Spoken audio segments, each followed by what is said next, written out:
vlakem dopravy už po několikrát, je to pro vás novinka?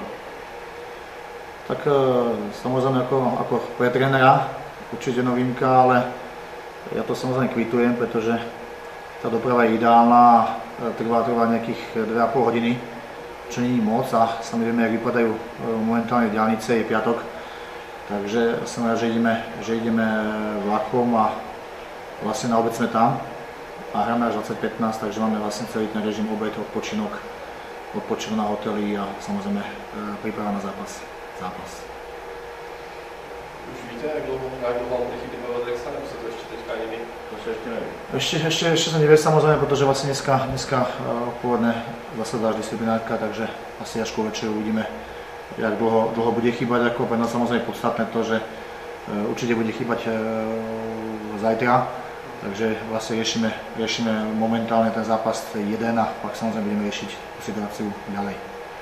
Ale ešte ani nevíte Golbana, že predpokladám, že to taky nevíte. Golbana samozrejme vieme, pretože Golban vlastne mal stopku na jeden zápas na konci, pretože vlastne v pondelok za jednotku hral. To znamená vlastne on si to odsedel v nedeľu a v pondelok hral, to znamená on je samozrejme pripravený zajtra nastúpiť. Takže to stoperská dvojica je jasná. Tak stoperská dvojica, ja si myslím, že stoperská dvojica Škrel je jasný a stále tam máme alternatívu Šindeláš, ktorý nám samozrejme naskakuje, mladý hráč, takisto ako Golban, takže sú tam dva hráči, Šindeláš nebo Golban. S Pavlem jste si to už v tom bratokázání asi tento zápas asi vysvětl svý, ale předpokládám, že u nás ještě mezi 4 očima, co proběhlo třeba historii. Tak s Pavlem sme to samozrejme prebrali, o tom mrzí, pretože Pavel je hodne inteligentný hráč a aj človek.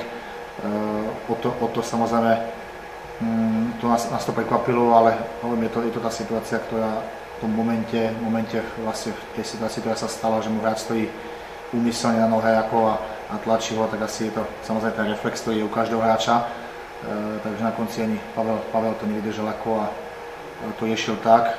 My samozrejme sme to s Pavlom riešili aj disciplinárne a Pavel bude musieť samozrejme celé mužstvo komplet pozvať na večeru, takže niečo to bude stať samozrejme.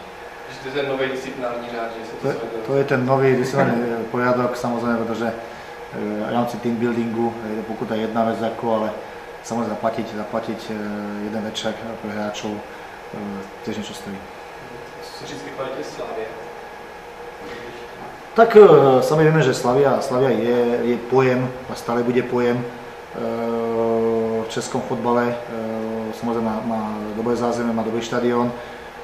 Ja si myslím, že to bude dobrý zápas a sme si samozrejme vedomí sily Slavie. Musíme si uvedomiť, že dokázala síce získať 2 body, ale dokázala tých 2 zápasov dať 5 golov. Tej doma 2 vonku, samozrejme 5 dostala. Takže sme si vedomí samozrejme aj kvality ofenzívy Slavii a budeme sa snažiť samozrejme tie dvierka vzadu takisto využiť, aj keď zase stoperskú dvojicu má neskutočne skúsenú vlastne s Gumanom, Čontofalský a Jaglatka, tak Váček sú hráči naštadaní na túto ligu, takže je tam samozrejme Kysel, je tam Jarolín, takže to mužstvo má kvalitu.